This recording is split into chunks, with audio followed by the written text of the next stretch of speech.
Ini merupakan spherical balls ya, spherical sphere gitu. Dia pada ketinggian ini dia still ada bouncing gitu kan. Ngapain dia jatuh ke basement begini aku nggak tahu, tapi dari bagi center of gravity dia terus turun banget ke konkrit lantai ni. Jadi dari segi feeling dia, humidity game ini dia umpama permainan itu tenis. Tetapi itu tenis bisanya boleh dipakai ke di konkrit ni? Konkrit ni enggak boleh, sebab dia tenis court itu dia mempunyai special coating gitu kan. Special coating dan diguna pakai oleh shoe yang tertentu saja untuk gripping di sekitar tenis court gitu kan. Jadi apa ya? Lessonnya daripada apa apa kita panggil vector balance gitu. Vector balance dia enggak rasa berat, dia enggak rasa ringan, dia ada rasa ringan gitu, tetapi impactnya lebih kurang sama aja dengan tenis ball yang ada di sekitar Sunway kan. Sunway ya, English aku enggak bagus lah, tapi sekitar Sunway district gitu kan. Dia ada tenis court, biasanya mereka suka play itu tenis court. Tetapi tenis court, tenis ball,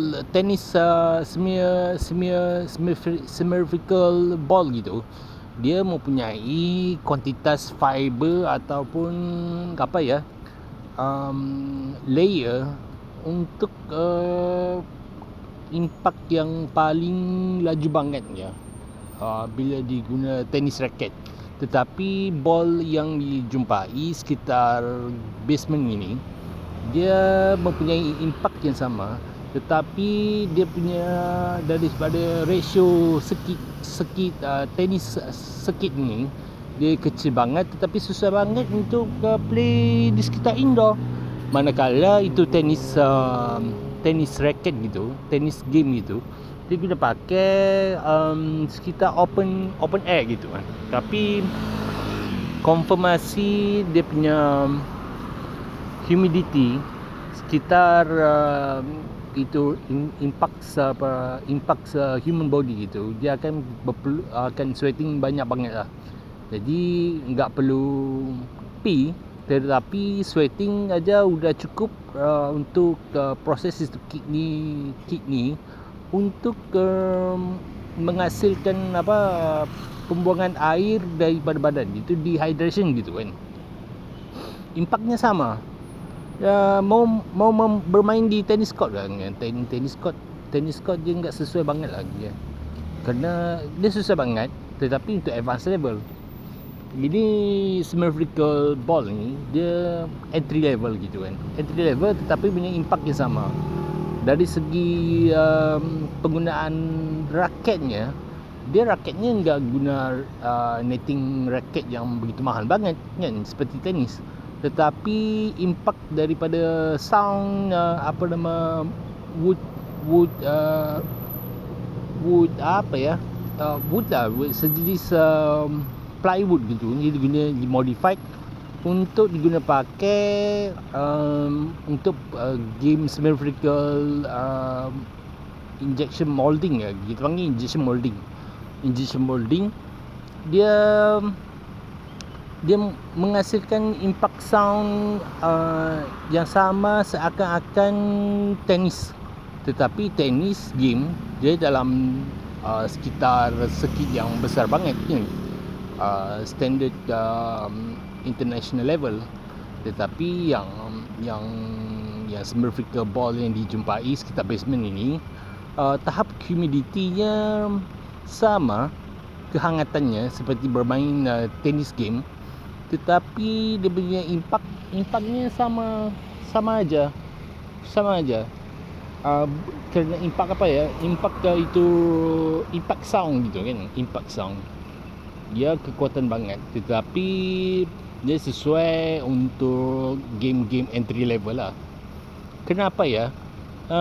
Ini merupakan inovasi tetapi untuk game skala kecil gitu kan. Tapi susah banget untuk yang udah dewasa gitu kan, yang muda-muda pengen mau main apa tenis court, tapi tenis court dia punya training dia lain banget kan mas. Kerana apa ya, kerana gua mikirin apa, tenis court dia kena practice di tennis wall gitu untuk dapat bouncing back.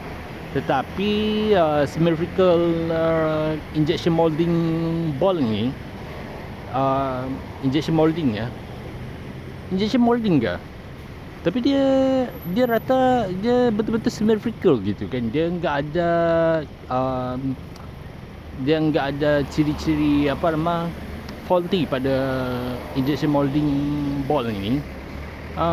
Dia ada itu apa nama lubang-lubang air ventilation gitu kan, untuk menghasilkan dia punya apa nama, dari segi apa ya, dari segi kualitas strength gitu kan, strength.